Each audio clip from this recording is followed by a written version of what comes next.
Hi, my name is Dr. Lisa Gunter. I'm the Maddie's Fund Research Fellow at Arizona State University in the Canine Science Collaboratory. In the collaboratory, we study dogs along with their wild relatives, and my research focuses on dogs living in animal shelters. Today, I'll be chatting about Just Get Them Out, investigating the effects of sleepover and field trip programs on the welfare of shelter dogs.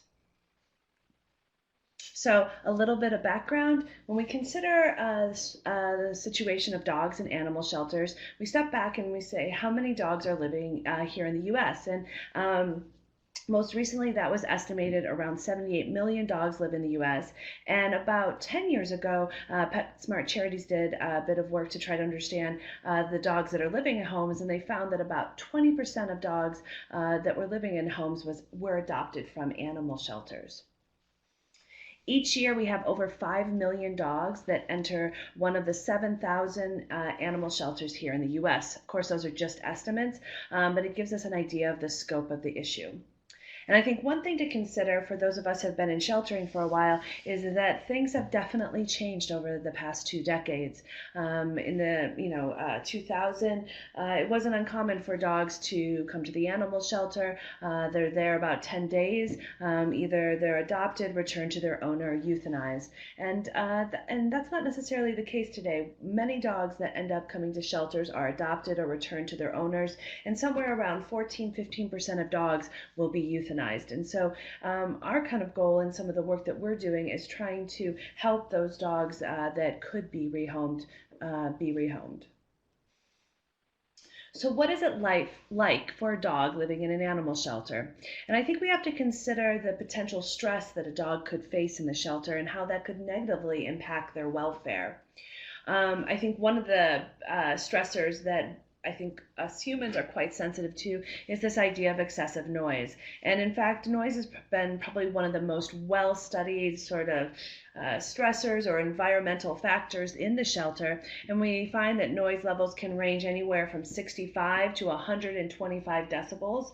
And when we think about OSHA, which is the Occupational Safety and Health Administration, the sort of levels that our human ears should be exposed to, or the upper levels when they're not protected, is 90 decibels. So to think that dogs in shelters could be exposed to 125, remembering also that decibels are not linear but they're logarithmic, that is quite high. And it's not surprising then that in this Sheffield study back 2012, they found actually that when they measured the hearing of dogs, and then again 6 months later, they actually saw damage to their hearing because of that prolonged exposure. When we consider the sort of spaces that dogs live in the shelter, we notice that these sort of spatial restrictions reduce dogs' ability to just engage in typical behaviors, which can be compromising to welfare. One of the things our research group is quite interested in is this idea of social contact and social isolation. And certainly in the shelter, dogs have limited contact with people. Even if we have great programs in the shelter where dogs spend 2 or 3 hours a day with people, that's over 20 hours a day that dogs are on their own. And despite the fact that dogs are surrounded by each other in the animal shelter, it doesn't necessarily mean that they get to interact with each other. So that sort of social isolation can contribute to reduced welfare.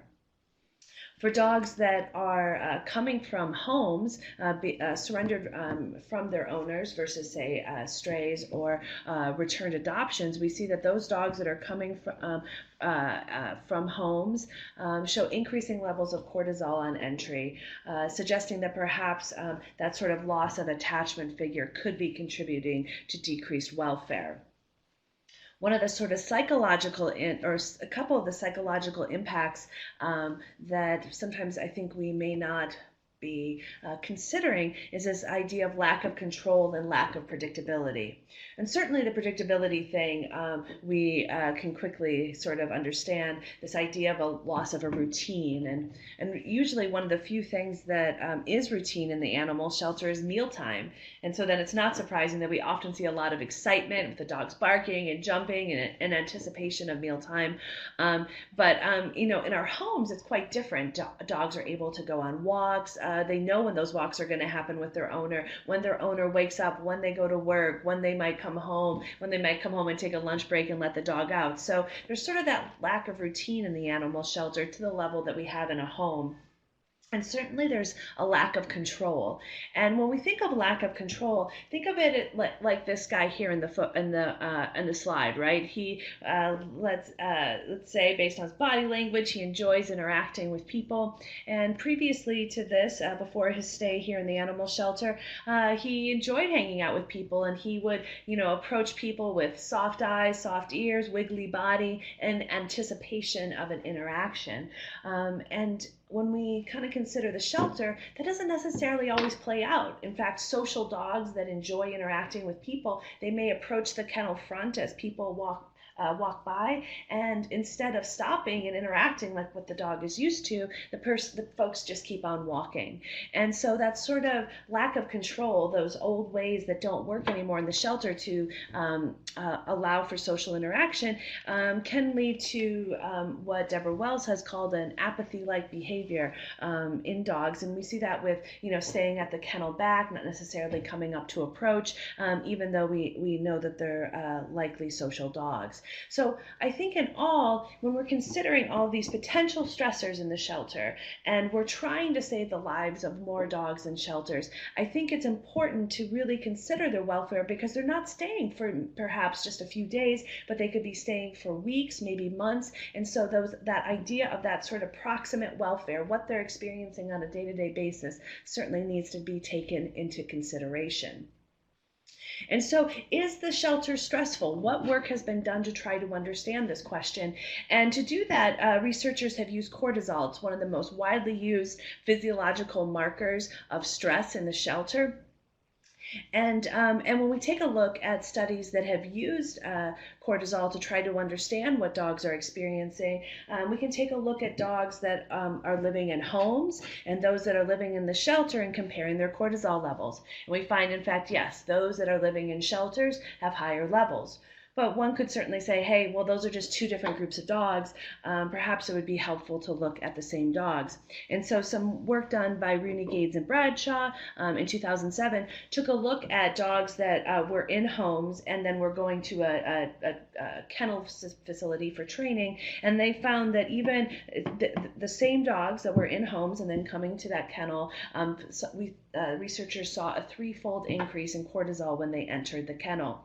So it seems to suggest, whether we do a between subjects design or within subjects design, that coming into the shelter is stressful for dogs.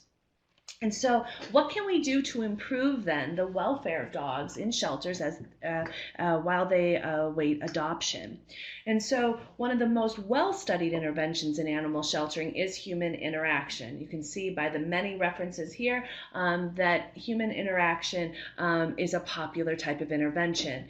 And what we found is that kind of regardless of what you do, whether you're petting the dog, playing with the dog, kind of that just sort of simply hanging out in a room with the dog, getting the dog out as compared to just remaining in the kennel or being removed from the kennel but without a person, it seems that that human interaction piece out of the kennel improves welfare.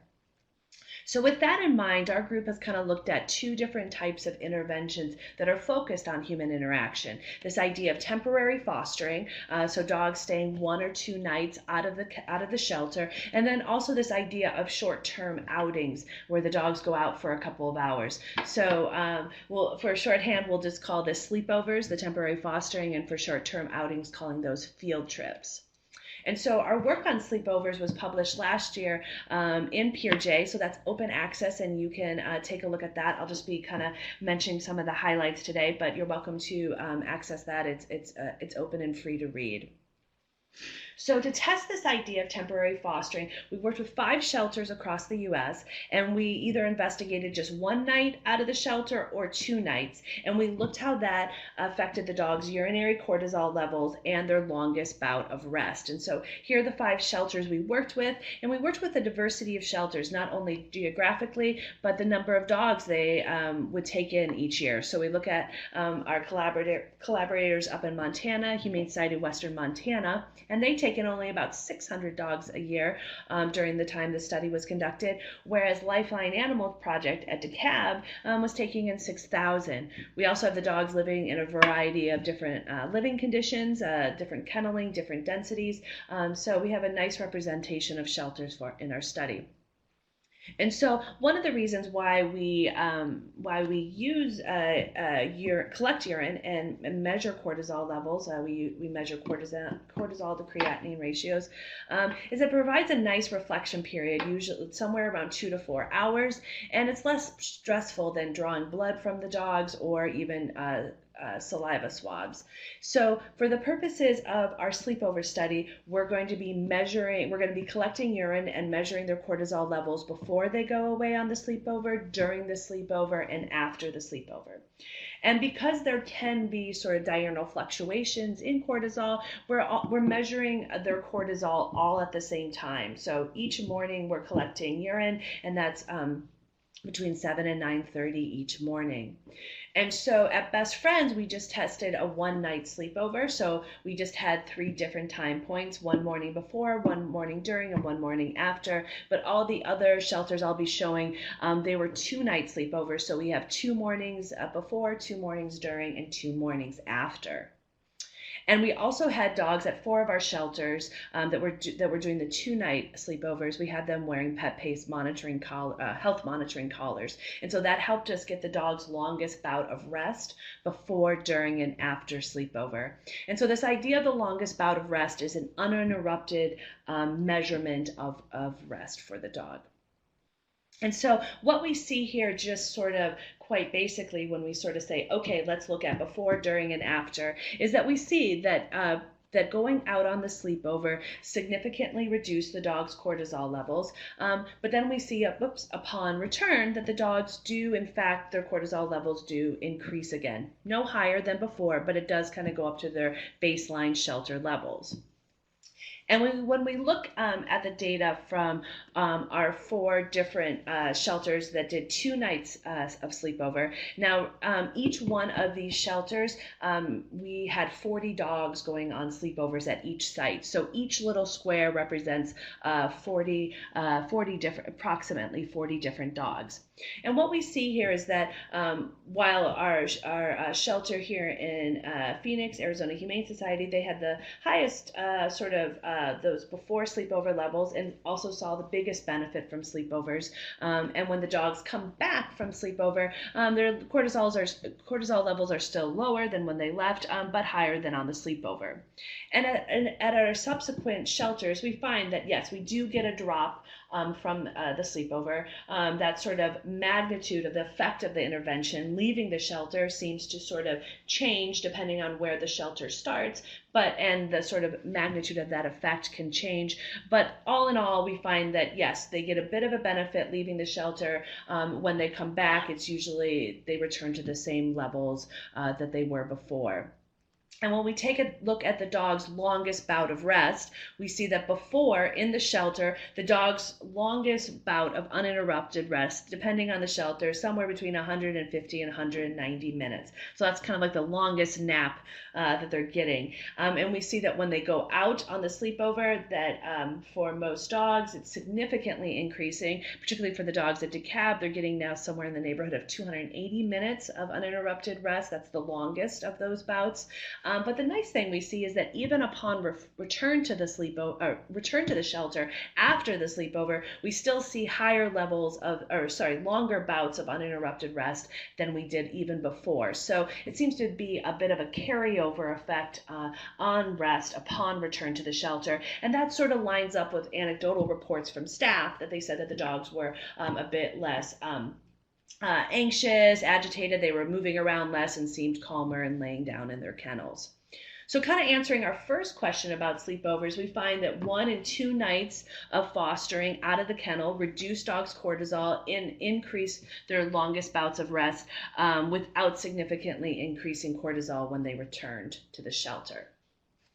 So that was our work on sleepovers. And so we thought that if 2 nights out improves welfare, what about 2 hours? And so this question kind of came about because we saw that there was interest in sheltering across the country, that shelters were having what we would call field trip programs. Dogs leave the shelter for a couple of hours and come back. And we wanted to know, do these type of programs work in the same way as sleepovers? Do they kind of confer that same sort of reduction in stress? And so at 4 shelters across the U.S., we tested 2-hour outings, and we measured the dogs' urinary cortisol levels and their proportion of activity. And here are shelters. Again, we get a diversity of shelters. In fact, in this study, all of our shelters were open admission, but again, different levels of intake and different types of living conditions for the dogs. And again, we're measuring urinary cortisol. And this time, because we have to kind of imagine, and I'll kind of walk you through this, but imagine that the sleepover is happening in the afternoon, and it's only a couple of hours long, that we need to measure that sort of afternoon before they go, the morning before the field trip, immediately after the field trip, and then the morning and after the next day. So when we take a look at the dog's cortisol to creatinine ratios, more simply just at the before, during, and after level, we see that in fact, yes, dogs' cortisol levels are right around 30 before they go on this field trip. But instead of lowering like we see on the field trips, or sorry, on the sleepovers, during the field trips, it actually increases. But then after they return that following day, it's returned to the same levels as before. And so here's sort of the breakdown across all of our shelters. And again, I want to sort of reiterate our collection time points. Again, we have the same times in the morning, the 7 to 9:30. So that those collection points, number 2 and number 4, those are in the morning from 7 to 9:30. So done at the same time each day. And then that afternoon time point is the one we really want to be watching. So we had that, and that was done between 3:30 and 6 each day. And so we're looking at that before the dogs go. That's our first point. Immediately after, and so remember that with urinary cortisol, that's reflecting back, right? Because 2 to 4 hours. So that time that we're collecting is actually measuring the sort of activity on the field trip. And then that afternoon on day 3 is the next afternoon after the field trip.